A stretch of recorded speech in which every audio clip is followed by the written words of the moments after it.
The response this time is not going to be symbolic. This time, I would anticipate that the Israeli response will be much more robust. Hi, Avi. Thank you so much for joining the call. Very much appreciate it. I was just wondering, if you could tell me a little bit about yourself, who you are and what you do. Yes, my name is Avi Melamed. I'm a former Israeli intelligence official and senior official on Arab affairs. I am the founder of Inside the Middle East Institute, providing apolitical, non-partisan education about the Middle East. Just talking about the Iranian strikes, can you just talk to me about, what you thought when that happened? Were you surprised? What do you think about those strikes? Look, we have to look at it in the wide context of what has been going on in the region in the last year, but even before the last year, for the last couple of decades. To make a long story short, the Iranian regime is trying to position itself as the superpower in the Middle East, and to that extent, it has created a network of armies of terror called the Axis of Resistance. That includes organizations like Hezbollah and Hamas and Islamic Jihad and others. In the last year, following Hamas attack on Israel on October 7, Israel fight back and damage seriously those proxies of the Iranians. For the Iranian regime, this is a bad news. And particularly in the Middle East, and particularly in the last couple of weeks when Israel was smashing Hezbollah, the most significant proxy of the Iranians, to the point the Arab world started to mock Iran and its proxies. For the Iranian regime, and like any other player in the Middle East, sometimes the image of deterrence is not less significant than deterrence itself. So at this point, the Iranian regime finds itself in a place where it basically felt that it has to launch this attack in order to try to restore its declining deterrence image. And because for the Iranian regime, if it's going to be viewed as weak, as it's being viewed across the Middle East today, this is something that could endanger the endurance of that regime. Hence their decision to attack. And also, how will Iran be feeling with, Israel deciding to invade Lebanon in order to, attack Hezbollah? Already by now, the Iranians are very embarrassed because what happened to Hezbollah, the elimination of the leader of Hezbollah, Hassan Nasrallah, and all the military commanders of Hezbollah, the sophisticated attack on the beepers, and endlessly attacks of Israel that basically charged Hezbollah heavy prices. For the Iranians, in the discussion in the Middle East, many people in the Middle East are basically saying that Iran has thrown under the bus its proxies, Hamas and Hezbollah. For the Iranian, again, in order to try and to keep a face in the region and to restore the declining image and deterrence, they need to act to basically try to restore. But the issue is that, ironically speaking, it may result in the counterproductive outcome. And in what way? Because it's very likely that Israel is going to respond to the Iranian attack, and the response this time is not going to be symbolic as the previous time following the Iranian attack on April 13 on Israel. Following that attack, Israel kind of like responded in a very symbolic way. This time, I would anticipate that the Israeli response will be much more robust and much more visible. And for the Iranian regime, the scenario that it's very likely to happen, where the whole Middle East will see one day, sometime, the damage that Israel has been inflicting in Iran. When you see that in the Middle East, that has an enormous ripple effect. And so in that sense, I mean, if the Iranian regime is going to be severely attacked by Israel, and it's going to lose strategic assets, and it's going to be very visible and very visual, the meaning of that is that the Iranian regime launched an attack on Israel, hoping to restore its declining deterrence image, but actually what happens in the end is that it's kind of like come across as very vulnerable and very weak. Yeah. And you mentioned there that, how Israel will respond. It won't be a symbolic attack and it'll be a robust attack.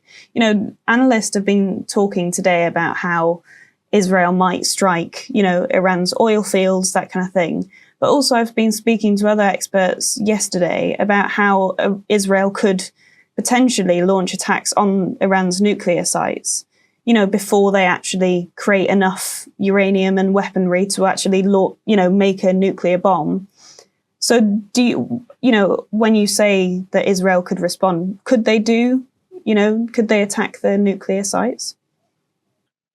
Well, look, I assume that from a military perspective, such capacities exist. Again, but I don't necessarily think that that will be the target. I think that the Israeli response clearly is going to be coordinated with the United States. And I think that the United States totally understand the need to respond fiercely. Mm-hmm. However, the United States, I would say, would not like to see an attack on Iran's nuclear facilities or Iran's oil facilities. Mm-hmm. So I don't think that that will be the target of the upcoming Israeli attack. Right, okay. And I mean, what would they be striking then if Israel does launch an attack on Iran? What will they be focusing on? Well, first, you could clearly expect that differently from the Iranian attack that is totally indiscriminately targeting cities and civilians, you could definitely be sure that the Israeli attack will be very much pinpoint. And it will focus on very clear, legitimate targets, such, for example, military bases, infrastructure that is vital for the Iranian military establishment. I would expect, I would not exclude also attacking some governmental symbols of the Mullah regime, and particularly the Islamic Revolutionary Guard in Iran. So there is no lack of targets, I would say, that Israel could hit, causing the Mullah regime substantial damage, yet not to the point where the Mullah regime necessarily will have to counter-react.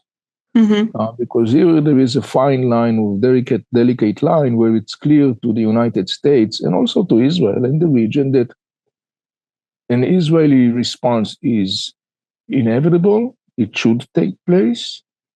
The question is, what kind of a response would it be that on the one hand will send a shocking message to the Iranian regime, that will send a shocking message across the region, but yet at the same time will not inevitably, will not lead in an inevitable way to further escalation of the tensions. And that must be a very difficult, game to play in terms of not going too far, but going far enough. And you mentioned there that they might strike the military, infrastructure. Can you just expand what you mean by military infrastructure for our readers? Well, it could be missiles base, it could be bases of IRGC, it could be drone factories, it could be anything that has to do with military activities. Yeah. I would expect that some of those things will be likely part of the target's attack. And just talking kind of more generally about Iran and their nuclear capabilities in terms of they are, forming uranium, they want to make a nuclear bomb, but right now they don't have the right infrastructure. But what would happen if Iran, if Israel got intelligence that Iran was about to make an Iranian nuclear weapon? Would it be then that they, could strike nuclear bases? I'm not talking about this week, but, in the future, if they feel that threatened. Look, I mean, Israel constantly said that it will not enable Iran to have a nuclear weapon. Obviously, now that you see that we are dealing with a brutal, dangerous regime that is attacking countries with hundreds of ballistic missiles, you can further understand why Israel has such a good reason not to allow Iran to have a nuclear military capacity. But it's not only Israel, it's the world. Mm. And this is the most significant thing. This is a very pivotal moment. This is a moment of truth, for too long, Western powers chose not to confront this regime. Kind of like kicking the can down the road, thinking that some strange mindset that, well, it's not really our problem and, it will solve by itself or whatever. But what we saw constantly all those years, many years, of the Iranian aggression, that the situation only became worse and worse. Mm. And it goes back to a very simple lesson that, every person that still has functioning mind knows. If you don't deal with the bully when it's little, you will have to deal with the bully when it's big. If Israel does retaliate in a strong response, as you said, what would happen then? What is the worst case scenario? Could there be a war between global powers eventually? Is that, one of your fears? Could that happen? Well, look, it's definitely a possible scenario, but not necessarily inevitable one. But again, we are witnessing a situation where it has the potential to further escalate. And I wouldn't go into the place of, some people are talking about it as a global war, WW3. I wouldn't necessarily go there. But I would definitely say that assuming there is going to be an Israeli significant strike response, then the ball will be at the court of the Iranian regime. And following that, the Iranian regime decision how to react to assumingly upcoming Israeli response would, to a large extent, dictate the trajectory down the road, and particularly in the context of the United States' role. Mm. Because if we will find ourselves in a scenario of a wide open war between Israel and Iran, the United States will have to step in. And so that will be a situation where the calculations have to be meticulously done by all the sides involved, and particularly by the Iranian regime, because the Iranian regime is very vulnerable in many ways, and Israel, let alone the United States, could simply hit that regime to the point it will collapse. If there will be, and I don't think that will be the case in the upcoming Israeli response, but if there will be an attack on the Iranian regime oil infrastructure and some other strategic infrastructure, that would definitely could result in a generated process, a rapid process that will lead to the downfall of this regime. Mm-hmm. And you mentioned there that, Iran is vulnerable. How is Iran vulnerable? Just expand on that point, if you could. Iran is vulnerable for different aspects. First, it is totally dependent upon its oil revenues. Second, Iran is a semi-arid country. It has a very significant challenge of water, which causes constantly unrest across Iran. Iran is huge in its territory.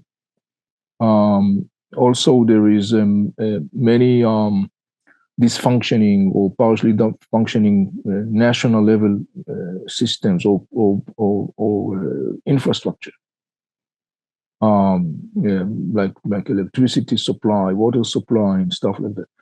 So in many different aspects, the regime has many Achilles heels, so to speak, soft targets. But also, in addition to that, we have to remember that there is a constant unrest in Iran because majority of the Iranians clearly would love to see this regime goes down. And this is a total regime that is oppressing the Iranian people. There are minorities in Iran that are badly oppressed by the Mullah regime, the Baluchis, the people in Khuzestan. So there are many points of weakness that the Mullah regime is aware of. And hence the understanding that if severely damaged, the accumulative impact of something like that could be potentially the downfall of the Mullah regime. Do you feel like the West and the US especially have done enough to thwart Iran, to stop them, to kind of stem their power? Because obviously Iran have got so many of these proxies, Hezbollah, Hamas, so many proxies that, is in their pay pocket. Do you think that the US and West have done enough? Well, I mean, when you see the reality on the ground, and particularly what's happening right now in the Middle East, the answer is very clear. The answer is no. Big time. Yeah. And how does that make you feel? Look, as a professional analyst, and I have been for years warning about that. In fact, in my most recent book, Inside the Middle East, Entering a New Era, that was published in 2022, I specifically portrayed that scenario that we see today. And I was very clearly indicating that the road leads there. It is very unfortunate and very frustrating to see that policymakers in the West, for whatever the reason, chosen not to confront this enormously alarming reality. And there are different reasons for that. The bottom line, but in the end of the day, is going back to the whole issue of the lessons that we should take from situation. And the lesson here is, again, it's a lesson that we kind of like a little bit the West has forgotten. A pissing, brutal regime doesn't end well. And there is a time where you need to stand and confront such a regime, because if you fail to do that, the price involved is going to be much higher, including for you, meaning the person or the factor that wants to restrain that brutal regime. But it's very clear that there has been unwillingness of Western power to seriously confront them. And when you say confront the regime, what actually needs to be done? What needs to be done to bring down Tehran? There should be a very tight sanctions with no alleviation or any concession of any sort. Tightening sanctions, suffocating sanctions, non-compromising diplomatic boycott all across the board in every possible aspect. In other words, using relentlessly every possible non-military handle of pressure. And making clear to the Iranian regime that the military option is real. And if the Iranian regime wants to survive somehow, it has to comply with what the world is saying to it, and what's the interests of the international community. But the Western policymakers clearly failed to do that. And with the invasion of Lebanon, that decision by Israel, what is their endgame now? What are they, what are Israel wanting to do now? What's their endgame? The endgame is to enable Israeli citizens who live in North Israel to be able to go back to their homes and live their life like normal people. There is international United Nations Security Council resolutions 1557 and 1701 that clearly ordered the Lebanese government to deploy the Lebanese army along the border and to make sure that the Hezbollah will remain north of the Litani River. The Lebanese government, which is kind of like a ridiculous entity, because Lebanon is a facade. Lebanon, the real boss in Lebanon is Iran and Hezbollah, or hopefully one day has been. But for now, they kind of like control all the Lebanese government agencies and decision-making position and centers of power. And so the bottom line is that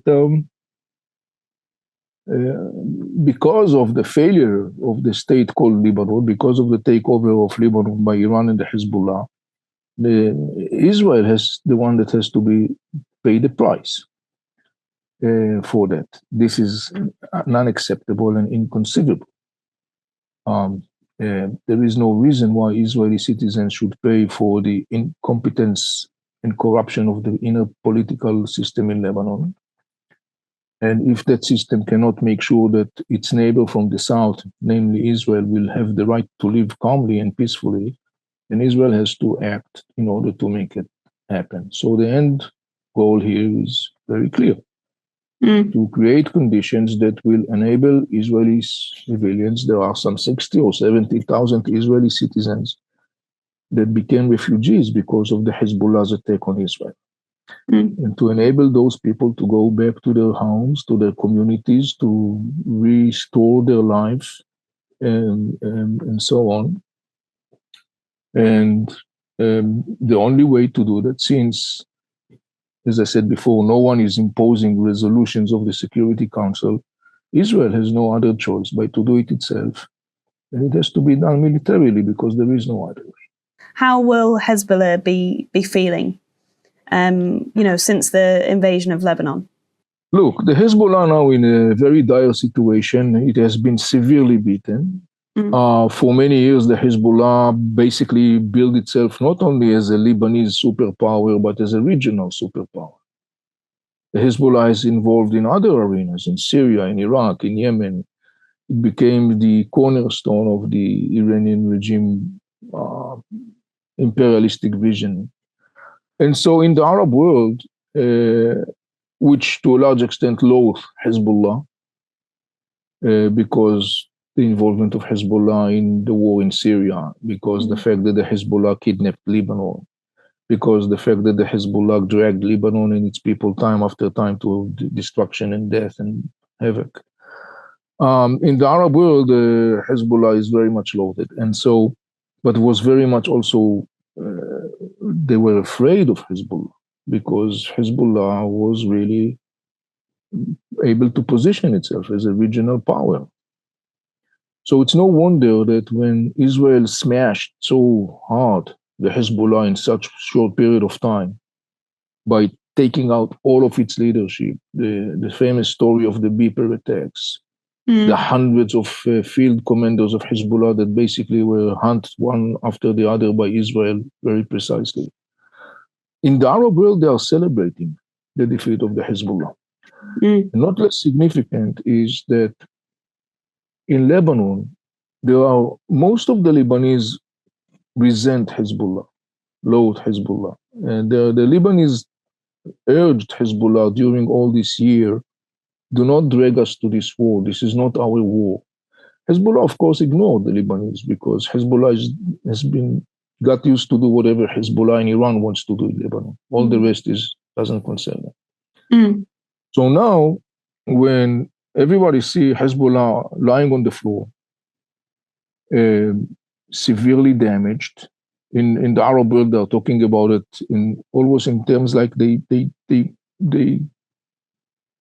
kind of like compare the Israeli the damage that Israel caused to Hezbollah. They compare it to something that is almost equal as to the Israeli triumph in the war in 1967. And so in Lebanon, obviously, as you could imagine, now there is a very strong backwind for the Lebanese who actually says all those years, we want our country back. We want to restore our Lebanon. We want to restore sovereignty. Our sovereignty was stolen from us, kidnapped, hijacked by the Hezbollah. So definitely right now, as we are talking, I can see very clearly this picking up, this momentum. Obviously, Hezbollah cannot go back to the October 6th reality of Lebanon, where he was the big boss and that's it. Things have changed. And so one of the interesting things to see will be, of course, how the Hezbollah is going to interact with the inner Lebanese system under the new circumstances following his agonizing defeat. This is one of the major things to follow, because this thing has also a major ripples effect when you look at other arenas like Syria that borders Lebanon, also the Iraqi arenas. Because in those arenas, as you may recall, there are locals who actually are very resentful and rejecting the Iranian interference or the Iranian rule. For example, in Syria right now, and it's not a coincidence. One of the things that I've noticed is that now there is some sort of like a momentum of the Syrian rebels that are saying, now that the Hezbollah has been defeated, now it's our time to resume in a large volume the war against the Iranian proxies in Syria and against Assad regime. Assad himself, interesting enough, is totally silent vis-a-vis what happened to Hezbollah, even though the Hezbollah was one of the major factors that actually, in the end of the day, saved Assad rule during the war. And that's really interesting what you just said, how with Hezbollah on the back foot now, where Israel have kind of, gone in with this strong hand, and that actually could mean that, the proxies are turning against Iran itself. So that could this be, the beginning of a new age almost of these proxies turning against Iran? Well, no, it's not that the proxies are turning against Iran, but basically what it does, it's that it's because of the fact that two major proxies of Iran, Hezbollah and Hamas, are so severely beaten, and particularly the defeat of Hezbollah. The outcome of that is that it gives a momentum and a backwind to existing voices and factors in the arenas that are controlled by Iran, namely Lebanon and Syria and Iraq. These are factors that are basically constantly reject the Iranian intervention. And so now with the weakening of the axis of resistance following the major blow that Israel caused Hezbollah and Hamas, and the declining image of the Iranian deterrence, which probably will be further declining following an expected Israeli upcoming attack, that will give a backwind to all those factors in Lebanon, in Syria, in Iraq, that are basically opposing the Iranian intervention. They want to kick them out or to limit their intervention. So it will be very interesting to see how that will be translated on the ground. So what would be the repercussions of that? If in the Lebanese system we are going to see a new picture where the Hezbollah is not any longer the one that makes the call, where the Lebanese really have the ability to control their life, to decide when do they want to go to war and who do they want to do peace with, obviously this is a very dramatic change. Syria, if the rebels are going to resume massive attack against the Iranian-backed proxies, and if Assad will decide that maybe this is the time to start detaching himself more and more from the Iranian hug, a process that, by the way, already exists, and turn to the Arab world, who basically rehabilitated Assad, but up until now did not translate this rehabilitation into financial investment as Assad was hoping, because the Arab world is still waiting for Assad to detach itself from the Iranians. That could be another significant development. In other words, if all those things are going to happen and are going to result in an increasing pressure on the Iranians and their proxies, the meaning of that is that the diminishing ability of the Iranians and the proxies to continue to dictate the radical agenda as they have been able to do for the last couple of decades. Mm-hmm. The more that capacity diminished, the better, because it means more stability to the region. That is the potential ramifications, the repercussions of the cracking of the and weakening of the axis of resistance and the Iranian regime. Some people already in the Arab world, too soon, very too soon, to my opinion, are rushing in and talking about the collapse and disintegration of axis of resistance. That is a very exaggerating evaluation. The axis of resistance is here, and it's still here, and the Iranians are still here. But the issue here is, in the end of the day, to create a new balance where that negative, destructive factor does not have the ability any longer to be the only player on the field. And my final question, I promise. What is your biggest fear now? Iran and Hezbollah can cause Israel a significant damage in terms of destruction and death and so on. When you are shooting hundreds and hundreds of missiles, ballistic missiles on cities, up until now, Israel and the US-led coalition were successfully intercepting those missiles, but the outcome could have been, or could be, much more severe in terms of life loss. But, you know, sometimes you just have to do the right thing.